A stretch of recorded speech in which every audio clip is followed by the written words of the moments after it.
Good morning, it's Barbara. I hadn't intended to do a live vlog today, but I'm running late again, and this afternoon we're having our Zoom craft session, 2 p.m. Eastern Daylight Time, 11 a.m. Pacific Time, 5 or 6 or 7 Europe Time. So please try to join us. They are lots of fun. I'll be working on my boxy because that's my knitting project of the moment. And anyway, it's getting late here, and so I needed to make sure I got this up as quickly as possible. And going live is that thing, quick. But I can't show pictures and do the editing kinds of things that I did. So, but I wanted to show you, after I showed my little book yesterday, my little book I made, Leslie commented that be careful, it's starting to sound like you're getting another hobby.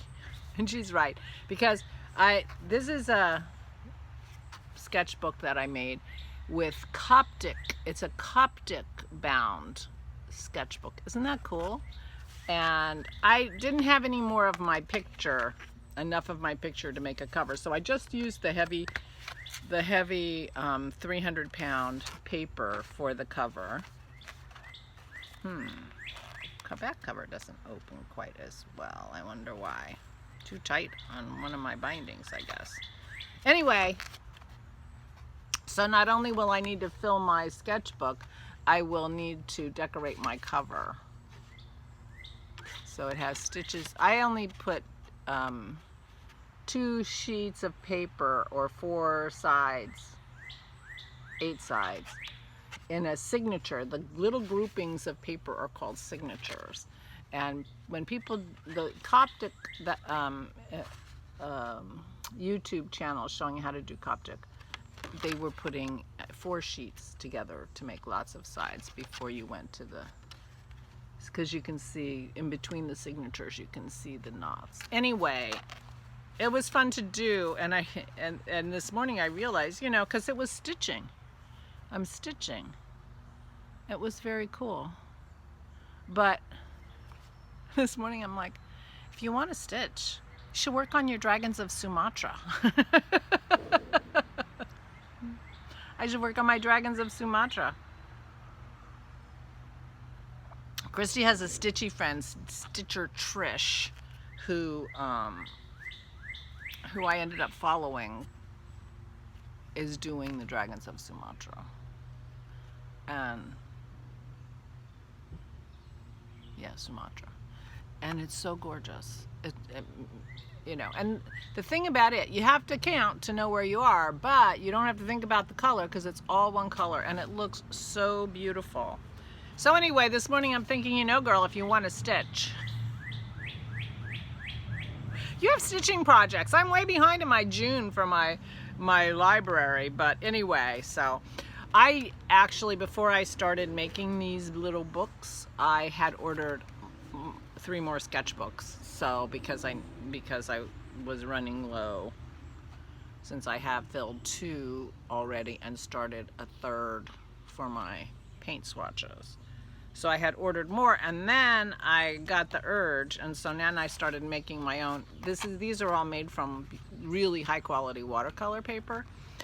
And I realized that I'm not doing heavy watercolor necessarily in my sketchbooks. So if I make more sketchbooks, I think I will maybe go down to 90-pound cotton paper. These are 140-pound cotton paper. So these are heavy duty and can take a lot of beating in terms of lots of water. So I don't know that I necessarily need that in a sketchbook, although the sketchbook is where I'm doing everything at the moment. So who knows? I don't know. I'll think about it. But meanwhile, I have 2 that I made. I did paint just the tiniest thing to initiate my little book. I painted some of my coneflowers. I said, capturing the coneflowers before they die. They're in my vase, but they're looking a little droopy. So that's all I did. But I do have plans for the next page. This first set of paper is the hot press paper, which I've never used before. So I'm a little bit interested, and I think what I'm going to do is I'm going to sit on that side of the table, and I'm just going to do all my flowers, because I have flowers up and down, plus Dennis's herbs.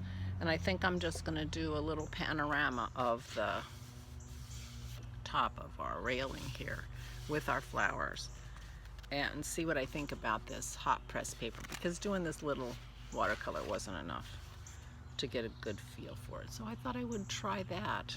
But meanwhile, I will be on the Zoom call this afternoon knitting. The other thing, the last month on our Zoom call, Carol and I had both just started rhubarb infused gin, and we decided we were going to have some this month because it takes about a month.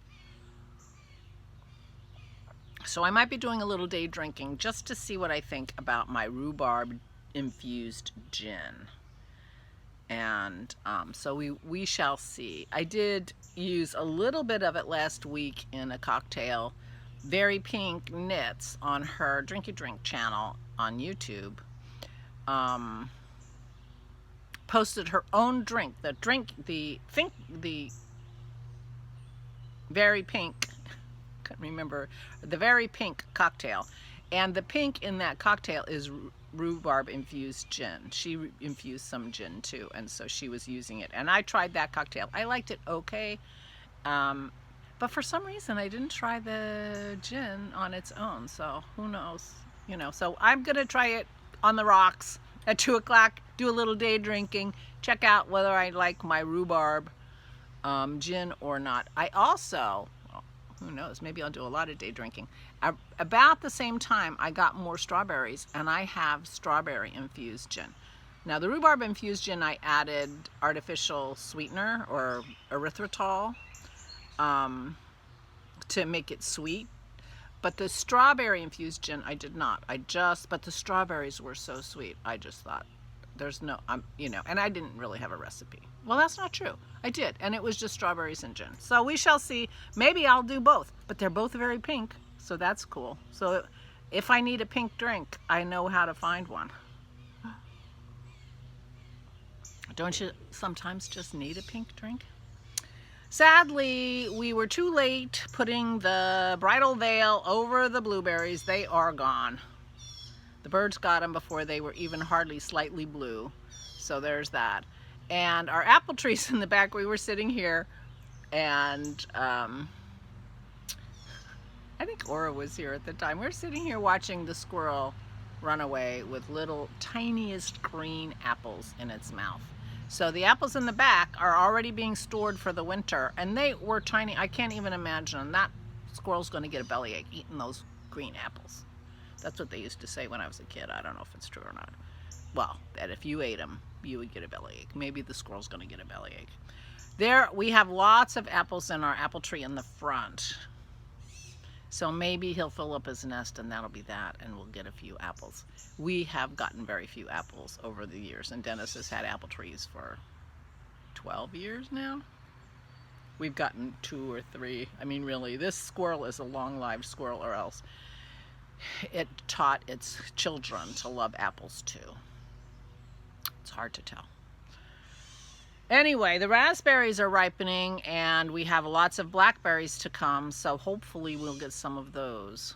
The raspberries are in the Deer Highway, but the blackberries are kind of tucked away behind the other house, so there were tons of them last year, so hopefully we'll get some this year.